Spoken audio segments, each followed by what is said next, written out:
Olá, meninas! Estou aqui com a Gisele, do SET. Ela vai contar um pouquinho mais para vocês quem ela é, o que que ela faz, o que que é o SET. Mas eu trouxe ela como uma convidada super especial para vocês hoje, porque vocês têm me pedido muito para falar sobre desenvolvimento típico e principalmente o desenvolvimento atípico. Ela vai compartilhar bastante da experiência dela com crianças com síndrome de Down, mas também pedi para ela falar um pouco sobre o transtorno do espectro autista, que vocês me perguntam bastante. E tem um papo bem bacana aí para rolar, inclusive sobre parceria. A Gi, ela tem uma parceria comigo para oferecer, né, fornecer atividades para a clínica e para a loja que elas estão montando agora de brinquedos terapêuticos. Então, Gi, muito bem-vinda, obrigada por ter aceitado participar aqui, né, tá comigo conversando hoje. A gente vai gravar essa conversa para transmitir para as meninas. Depois, se vocês quiserem transmitir também lá no canal do SET, pode ficar à vontade. Obrigada, Kelly. Obrigada pelo convite. Eu espero poder agregar e ajudar todo mundo. Conta um pouquinho pra gente, né? Quem é a Gisele, fono, o que que você faz, o que que é o SET? Bom, meu nome é Gisele, eu sou fonoaudióloga e junto com mais 3 outras sócias, construímos o SET, que é uma clínica especializada em síndrome de Down, mas que atende crianças com diversas questões no desenvolvimento. Então, outras síndromes, autistas, ou crianças comuns que têm alguma dificuldade, algum transtorno no desenvolvimento, coisa que apareceu bastante para a gente aí desse período pós-pandemia, pandemia, né, que a gente ainda vive. Então, eu acho que é isso. Você enxergou bastante valor nos produtos, né, que a gente oferece como artesã. Então, esses brinquedos personalizados, os livros, as placas, os painéis interativos. Por que que você acha tão importante os produtos em si, mas principalmente saber fazer esses produtos, né? Como a gente sabe, como que a gente faz melhor esses produtos, na sua opinião? Uma coisa importante de se dizer, né, que é uma clínica especializada em crianças, né, em desenvolvimento infantil, a gente trabalha com brinquedos, né? Então, o nosso meio de trabalho com as crianças são os brinquedos. Então, o que mais tem lá na clínica é brinquedo para todo lado, né? As crianças ficam apaixonadas e assim a gente consegue trabalhar diversas questões do desenvolvimento. Então, o brinquedo para a gente é um foco de trabalho. Então, o olhar terapêutico nosso para o brinquedo é diferente. Quando a gente olha para um brinquedo, a gente vê todas as possibilidades que ele pode trazer. Tem o encantamento da criança que vai se envolver, e aí a gente vai pensando em todas as habilidades que a gente consegue trabalhar com a criança através daquele brinquedo, através do brincar, do envolvimento das duas partes, né, da terapeuta e da criança, porque a gente tem que chegar no nível da criança, sentar no chão, brincar junto, ficar de igual para poder se conectar com a criança, né? Então, é brincar junto, né? E aí, quando, então, eu já tenho esse olhar diferente, né, para os brinquedos e brincadeiras, e quando, então, eu conheci o trabalho da Kelly, eu fiquei encantada, fiquei apaixonada, porque é algo muito personalizado, diferenciado, é muito caprichoso, é pensado, né, em cada situação. E aí eu logo quis conversar, entrei em contato, falei, vamos tentar fazer algo personalizado para as crianças? E aí a gente conversou bastante, né, e até como as placas, as coisas foram criadas, né, então vai ser zíper, vai ser botão, como que é a destreza, né, e a maior dificuldade da criança em abrir um botão e fazer um alinhavo, enfim, né? A gente pensou em todas as situações para cada placa desenvolvida, assim, né? O que vai ser melhor aproveitado para cada criança e para o público que a gente tem mais lá. Então, eu acho que eu falei outras coisas, mas para dizer que eu vi muito valor no seu trabalho, porque ele é muito específico, personalizado. Uma coisa que eu falo muito para as meninas, né? Porque a gente não investiu ainda na loja com uma compra grande de brinquedos, de coisas para vender. mas as coisas que a gente comprou suas são coisas, como que a gente pode dizer? É um brinquedo educativo muito individualizado, muito personalizado, então tem um valor maior agregado, né? Não só, porque é muito lindo, caprichoso, mas é caro, será que vão comprar? Porque quando a gente vai ainda colocar uma margem de lucro em cima, fica um valor alto, né? Mas será que vão comprar? Aí fica naquela, né? Mas então tá nessa, mas eu acho que os seus produtos são os mais diferenciados, assim. Né? Não encontro em qualquer lugar, né? Isso. Então daria pra gente fazer uma marca conjunta, sabe? Assim, de ter uma produção própria, porque por mais que se encontra parecido, não é igual, é diferente, tem uma proposta que dá pra gente se alinhar, né? Olha, a gente percebeu que tal brinquedo dá para fazer assim também, vai ter uma saída, vai ter uma demanda. E o que você considera indispensável nesse tipo de brinquedo? Fora a personalização, né? Indispensável, eu acho que tem que ser encantador para a criança, porque também a gente vê coisa muito legal, funcional, até tem alguns cubos que não são assim de artesanato, né? São cubos que vira chave, que, né, já devem ter visto pela internet. E aquilo é legal para um adulto que está olhando aquilo, né? Mas para uma criança, o que é aquilo, né? Não faz sentido, né? Apesar das crianças gostarem mais de coisas que não são brinquedos, tipo um controle remoto, né? E coisas que, porque a gente não deixa muito no acesso delas, eu acho que tem que ter algo para encantar a criança, para despertar o desejo de querer mexer, de querer descobrir aquele brinquedo e o que dá para fazer com aquilo.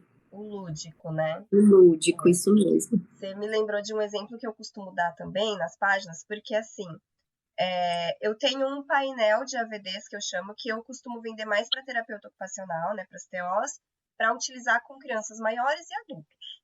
E nesse painel tem a tirinha com botões, tem o zíper que abre e fecha, mas não tem um objetivo ali. Ela não vai abrir o zíper e encontrar alguma coisa, ela não vai abrir o botão para destravar alguma coisa. E aí, algumas pessoas me pediam uma página desse tipo no livro, e eu sempre trazia para o lúdico. Então, por que não colocar as casinhas de passarinhos, que cada casinha é um fecho diferente? Vai trabalhar a motricidade fina do mesmo jeito que o painel, mas para a criança é muito mais legal. Ela abrir a casinha e ver se tem um passarinho, se tem uma borboleta, que cor que é, né? Isso é importante. Isso, com certeza. Mas aí falando disso, porque eu, como fisioterapeuta, eu penso muito no movimento e no desenvolvimento dessa coordenação motora, motricidade fina. Mas as crianças atípicas, elas têm um pouco mais de atraso no desenvolvimento da coordenação, né? Me corrige se eu estiver errada. E eu lembro de uma placa que a gente criou, que a minha ideia era fazer diferentes fechos, né? Então, a casinha vai abrir assim, o cachorrinho vai entrar por cima, o outro vai entrar pelo lado. E aí você me botou em contato com, acho que foi a TO, né? A terapeuta ocupacional. Isso, amiga. Não, tudo velcro. Conta um pouquinho sobre isso. Porque a gente pensou na placa para usar em diferentes idades, né? A placa que a gente estava pensando, ela poderia ser com vários tipos de fechos para uma criança maior, mesmo com atraso no desenvolvimento, uma criança com alguma questão. Mas, como a gente pensou em usar desde pequenininha a placa, por isso que ela falou, não, é melhor o velcro. E o velcro novinho, ele é muito duro. E a mãozinha é pequenininha, a força que precisa fazer, a outra mão que precisa segurar a placa, e a força que vai precisar fazer para levantar. Porque tem coisa que a gente olha e fala, não, é muito simples. E quando a gente dá na mão de uma criança pequena, ou uma criança pequena e com atraso no desenvolvimento, né, motor, cognitivo, a gente vê que aquilo é um desafio muito grande, né? Então, por isso que não, deixa lá no velcro. Isso é outra coisa que eu queria abordar também, porque eu tenho esse hábito de sempre colocar mais, né? Então, eu quero colocar mais interações motoras, mais fecho, mais tudo. E muitas meninas estão começando a confeccionar, elas trabalham primeiro só com velcro, então não compra muito material, de fecho de engate, ou ganchinho mesmo mosquetão. Quando não é a filha interrompendo, é a cachorra. Ela abriu a porta. Então, esses fechos eu gosto de incluir, mas as artesãs nem sempre elas começam com todos esses materiais à disposição. Então, com o velcro dá para fazer muita coisa. Dá para fazer vários tipos de interação usando somente o velcro, né? Até se você usar faixas mais largas de velcro, que vai precisar de mais força, ou pedaços pequenininhos de velcro, isso é importante.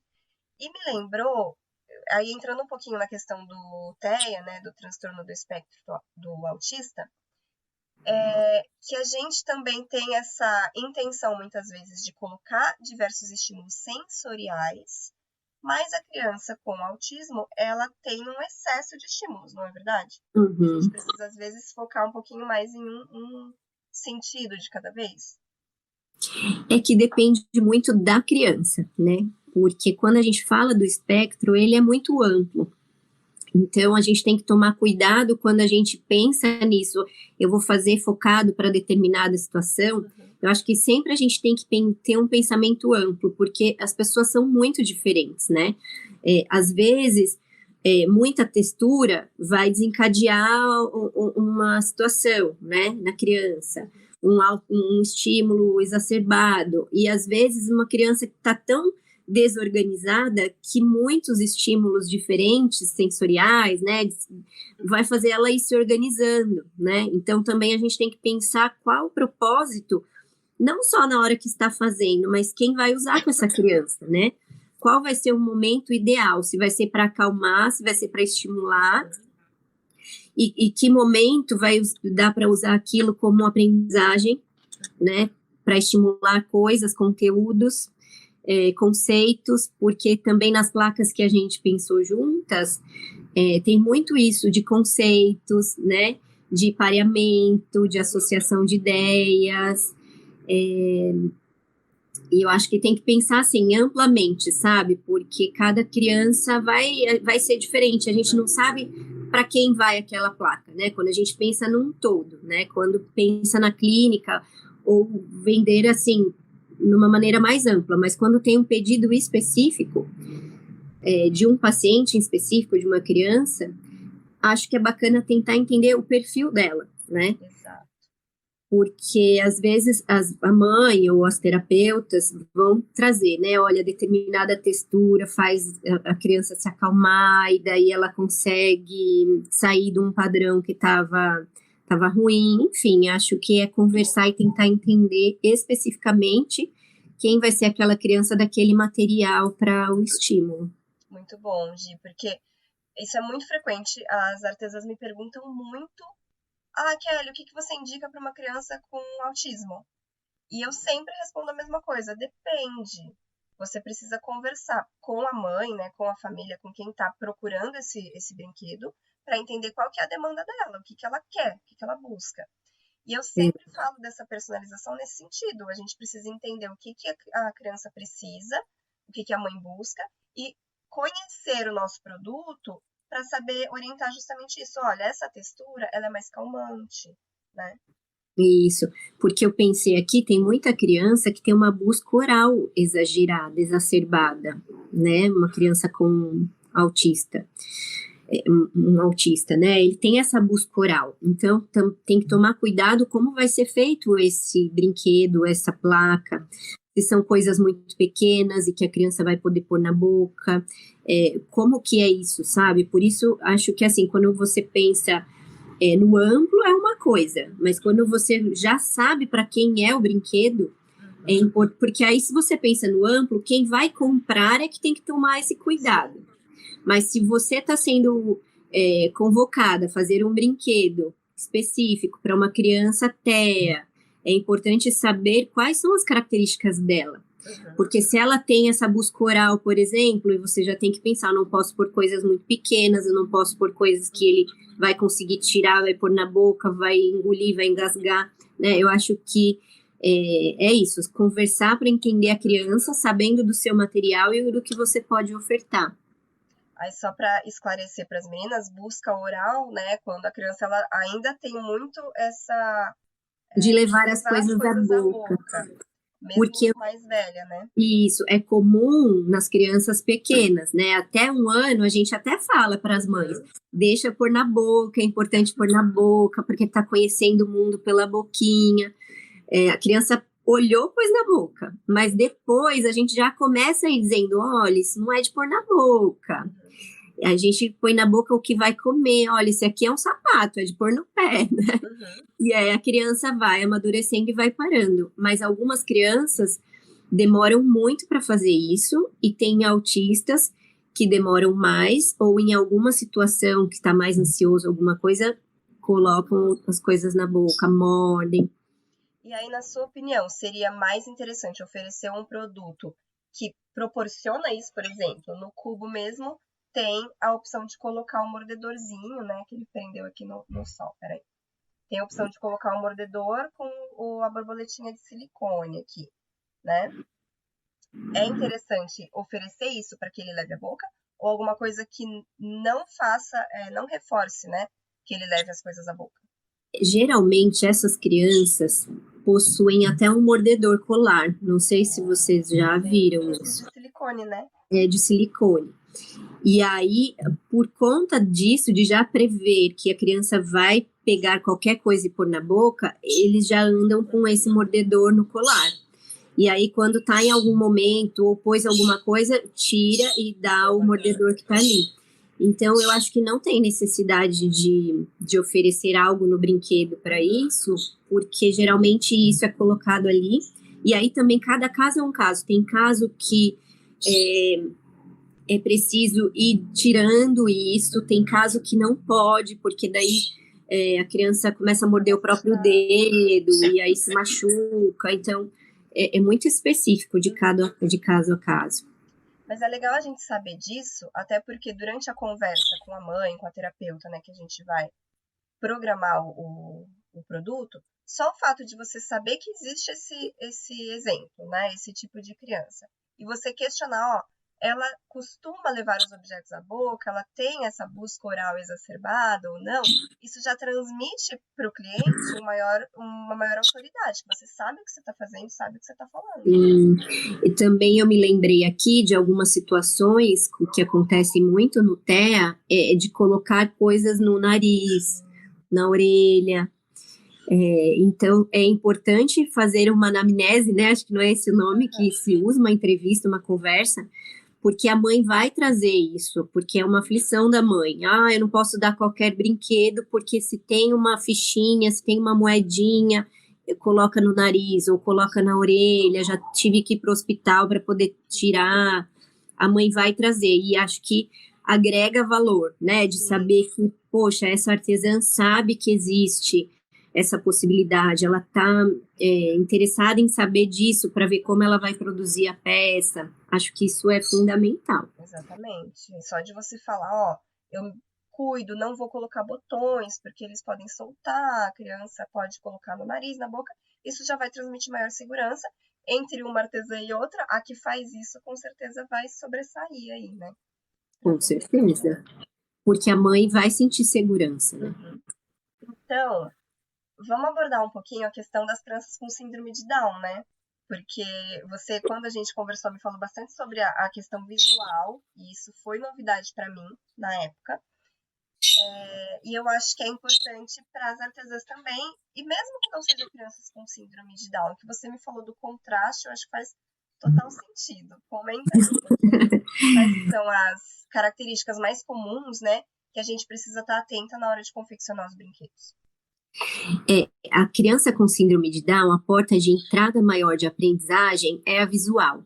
Então, grande parte do que ela retém na memória de aprendizagem é o que vem através da visão, né?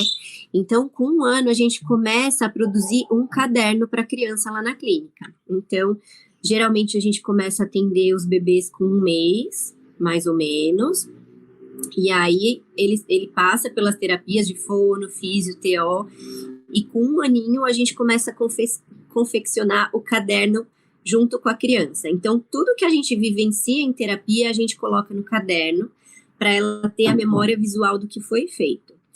E todas as terapeutas participam, a família participa também, então coloca foto do final de semana, ou foi passear num parque, pegou uma folha no parque, coloca lá, olha, passeamos no parque, escreve, porque quando esse caderno vem pra gente, a gente revisa. Lembra que a semana passada a gente brincou disso, daquilo, você foi no parque com o papai, achou uma folha. A gente vai trazendo a memória, e a folha é verde, vamos pintar então de verde aqui? E aí a gente reforça um conceito, vamos tentar fazer o sonzinho? Como que é? Então a gente junta situações de que ela está vivenciando e com o visual no caderno para a aprendizagem.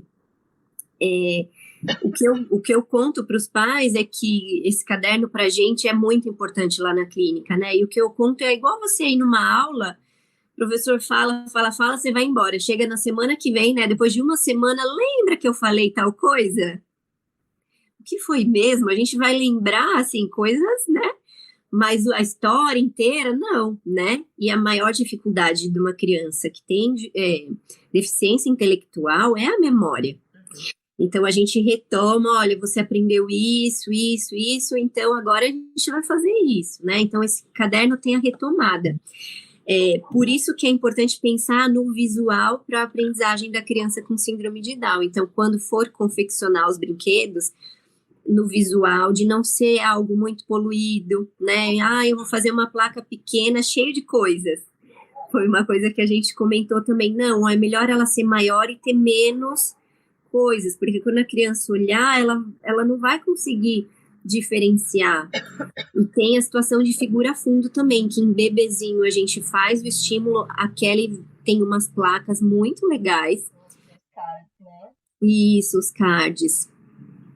Porque primeiro a gente usa esse contraste, preto, branco, vermelho, depois só preto e branco, e tem aí, é muito legal, e a gente usa isso com um bebezinho como estímulo visual, de atenção visual, e aí lembrando que até mais ou menos uns 3 meses o bebê não enxerga além de 30 centímetros, né? Então a gente coloca a placa, o bebê fixa o olhar, ele não sabe ainda que aquilo é uma casa, ele é um bebezinho, né? Ele fixa o olhar nas formas e a gente faz o deslocamento. E aí a gente trabalha mil coisas nisso, né? A criança primeiro saiu da frente dela, ela não olha. Aí depois ela começa a olhar e a cabecinha começa a ir junto. E ela vai trabalhando toda essa coordenação visomotora, né? E aí ela vai olhando e ela segue para onde a gente vai, e aí vai o contraste, vai deixando mais longe, e depois a criança vai entendendo figura fundo, o que é realmente aquela imagem, e a gente vai progredindo nesses estímulos. Com isso tudo, né, e com o meu contato com a Kelly, surgiu, então, a possibilidade de uma loja com brinquedos especializados, né, personalizados, com indicação, né, com uma artesã, com propriedade, que também é fisioterapeuta, para poder explicar o porquê daquele brinquedo, né, porque a terapeuta vê 1000 possibilidades num brinquedo. E às vezes um pai não, mas para quê? Tá escrito o quê na caixa a partir de tantos anos, e a gente vê que aquele brinquedo podia ser usado por uma criança menor, e que também dá para trabalhar outras coisas, né? Então, o intuito da gente ter a loja é esse também, sabe? É poder desmistificar o brinquedo, né? E o brincar, que não é um brinquedo, é lógico, tem aqui as situações que a gente falou das crianças com síndrome, com TEA, né, que tem essas questões de pôr na boca, de pôr no nariz, enfim, existe isso com qualquer criança, né, o que a gente tem que pensar é que uma criança muito pequenininha também pode fazer isso, né, um bebê também pode pegar uma placa, um botãozinho e engolir, né, então, na verdade, o brinquedo é para todos, desde pequenininho, bebezinho, até a gente, até uma criança mais velha, maior, mas de ter o cuidado para quem você vai ofertar aquele brinquedo, né? E como, mas é isso. Você falou uma coisa que eu falo muito, que o brinquedo, na verdade, ele não tem idade. Cada criança vai brincar de um jeito. Então, apesar de eu ter desenvolvido os cards de contraste para bebês, para trabalhar esse desenvolvimento visual do bebê, que por volta dos 3 meses, 6 meses, ele vai, né, usar, o bebezinho mesmo recém-nascido, e 3 meses ele vai fazer esse movimento que você explicou, de acompanhar, fortalecer pescocinho, né, fixar o olhar. Mas se eu entregar isso aqui pra Júlia, ela já sumiu com alguns meses. Se eu entregar isso aqui pra Júlia, a Júlia tá com 4 anos. Ela vai adorar contar história. E se eu inventar um jeito de brincar com isso, melhor ainda. Então, por exemplo, Juju, ó, o que essa abelhinha tá fazendo? Ah, ela tá voando. Mas pra onde ela tá indo? Ah, ela tá procurando uma flor. Ah, mas será que ela... Aí eu mostro outro. Será que ela não quer passear de barco? Então, como a gente interage com a criança vai fazer total Isso. diferença. E aí não é só mais um card de estímulo visual, porque você usou aí estímulo cognitivo, de linguagem, de fala, Exato. né?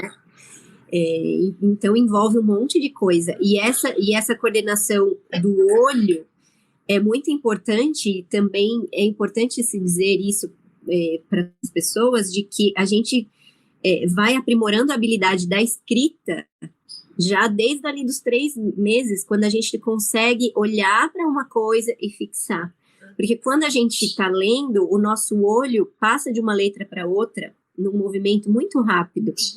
Quando a gente está escrevendo, então depende dessa coordenação do olho, da mão, no que a gente está escrevendo. Então, são coisas que o nosso cérebro, que a gente vai amadurecendo desde pequenininho, então a gente traz isso para os pais, né? Olha, quando eu estou fazendo isso, eu estou pensando lá na frente.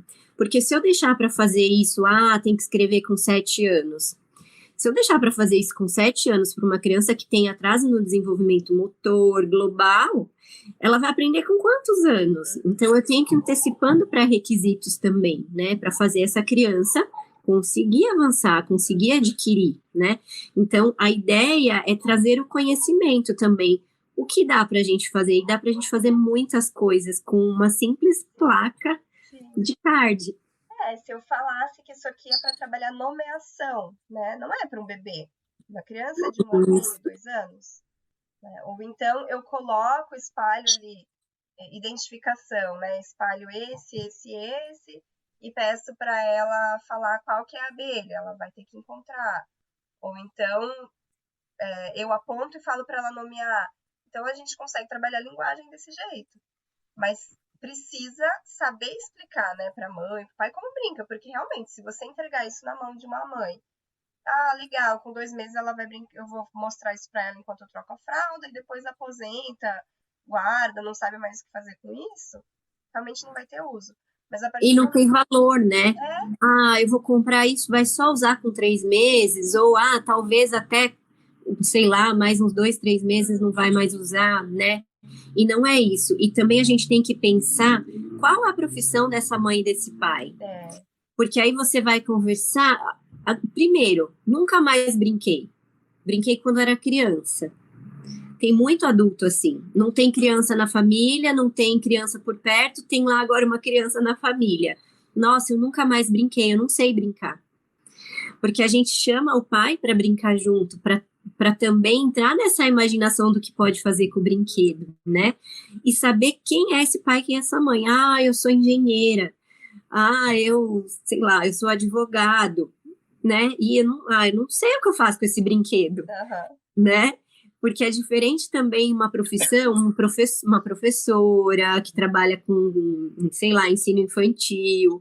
Tem profissões que têm uma proximidade maior com brinquedo e com brincar, mas tem profissões que não. Tem pessoas que estão imersas na vida adulta há muito tempo, né?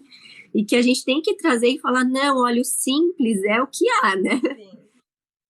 E aí você traz a importância da gente comunicar muito bem o valor do que a gente faz, né? Porque tem públicos fáceis. Então, se eu fosse falar para elas, procura uma fonoaudióloga, procura uma dentista, procura uma fisioterapeuta, uma nutricionista, mostra um produto específico para cada uma, né? Procura uma professora, são públicos que enxergam o valor. Tem muita professora que, pelo hábito de já criar brinquedos, né, com reciclável, com EVA, que fazem muito, acaba não enxergando muito o valor do feltro, mas sabe que aquela atividade é importante. Mas profissionais da saúde geralmente já enxergam o valor, porque a gente não enxerga um brinquedo como um brinquedo. A gente enxerga como uma possibilidade terapêutica. Então, é mais fácil vender para esse público desde que você saiba se posicionar e explicar, né? Não, às vezes você não precisa explicar, mas você precisa mostrar o produto adequado para ela usar na terapia, por exemplo. Isso, porque a própria terapeuta vai olhar e vai ver as possibilidades daquele brinquedo, né? A pessoa que trabalha com isso vai olhar e vai falar, não, esse daí não dá para eu fazer nada, ou esse daí dá para eu fazer muita coisa, né? Mas você mostrar que sabe é interessante. E também tem muita diferença entre os pais de crianças típicas e os pais de crianças atípicas. Porque quando a gente conversa mesmo sobre o desenvolvimento, sobre a importância do brinquedo e do brincar, com os pais de crianças atípicas, eles compreendem muito mais, porque eles entendem da dificuldade do filho e o que vai ser importante para fazer aquela habilidade se desenvolver. Então, como eu posso dizer, desde sempre, né, desde o diagnóstico, desde sempre, eles vão entendendo a importância do brincar no meio terapêutico e para a aprendizagem, o quanto a criança evolui com isso. Um pai de uma criança típica não percebe. Nossa, eu nem lembro quando fez isso, eu nem lembro quando fez aquilo. E aí, quando tem um outro filho com deficiência, diz, meu Deus, eu acompanho passo a passo, torcendo pelas coisas e vibrando. E do meu filho mais velho, eu não lembro quando ele fez isso, eu não lembro. Mas, nossa, pegou na colher certinho, nossa, que legal. Mas eu não lembro quando meu outro filho fez isso. E porque a luta para esse movimento sair foi grande, esse pai prestou atenção nisso, né? Então, o valor que eles dão aos brinquedos e ao brincar também é diferente, é lógico. Tem exceções para os dois lados, né? Não é são assim, porque isso não existe, né? Mas já tem um olhar sensibilizado para a importância de um brinquedo educativo, por exemplo. Porque você entra numa loja de brinquedo educativo, de madeira mesmo, e onde também tem brinquedos assim de feltros, né, mas feito à mão mesmo por artesãos, são brinquedos mais caros que você ir numa loja de brinquedos, num shopping, ou você ir na 25 de março, né? É diferente. Sabe que ali tem um valor diferente, porque aquele brinquedo foi pensado especificamente para trabalhar determinadas funções, determinadas habilidades. Você consegue fazer com um brinquedo cacareco também? Consegue, mas você tem que ter muito cuidado se ele tem peça que solta, se tem, sabe, se isso também vai ser cacareco nesse sentido, né? Inclusive coisas de artesanato, né? Porque tem coisa muito bem feita e tem coisa muito mal feita. Eu sempre falo para tomar muito cuidado com cola, né? Procurar costurar mesmo as peças pequenas, não ficar só colando, porque isso a criança ela explora e ela vai puxar, ela vai ver um negocinho assim, ela vai puxar. Uma das coisas que eu mais vejo nos vídeos, né, das mães que me mandam vídeo das crianças interagindo com os livros que eu faço, é que, por exemplo, ela sabe, que aqui, por exemplo, o sol solta, então ela sabe que puxando o sol ele vai soltar. Aí, vamos supor, a pera ela não solta, ela é costurada, né? Só que ela vai tentar puxar, porque um não sai porque o outro não vai sair. Então ela vai explorar, ela vai buscar para ver se aquilo sai ou não. Então tem que estar reforçado. Tem. Isso acontece com as placas que eu compro suas. E ainda bem que nenhuma ainda estragou, mas aí esse não faz isso, esse não solta, esse tá grudadinho. Porque então aí quer tirar tudo, quer desmontar o rosto inteiro, quer tirar até a base do rosto. A base, não sai, essa não sai mais. Já fica uma dica aí, qualquer coisa a gente já ajusta para a base sair. Né? É verdade. Dá para fazer soltar. É muito interessante, é muito legal, né? E curiosidade, né? O que então será que tá atrás ali, né? Não tem mais nada, né? O que será que tem nesse buraquinho, né? Então é muito curioso de ver as crianças brincando, mas eu gosto mais que elas, eu acho. É muito gostoso, né? Só para encerrar esse papo aí da questão do valor, né? Que se você tem o público certo, o público certo não, todo público é público, mas um público que já está mais orientado com relação ao valor do seu serviço, é mais fácil você vender, desde que você também tenha a postura de entender o seu produto. Mas se for para os pais que não compreendem o valor, como você deu o exemplo, uma engenheira que não tem o hábito de brincar, é o nosso papel mostrar como utilizar. Então, é outra coisa que eu sempre falo para elas. Mostre como utilizar. Imagina que legal que seria eu gravar um vídeo mostrando, dá para brincar de nomear os animais, dá para brincar de apontar. É um outro uso para um produto que, a princípio, é para crianças de 3 meses. Uhum. Sim. Mas, Gi, eu sei que a gente já está extrapolando seu horário aí, que você tem compromisso. Quer deixar algum outro recado aí para as meninas? Alguma outra informação valiosíssima?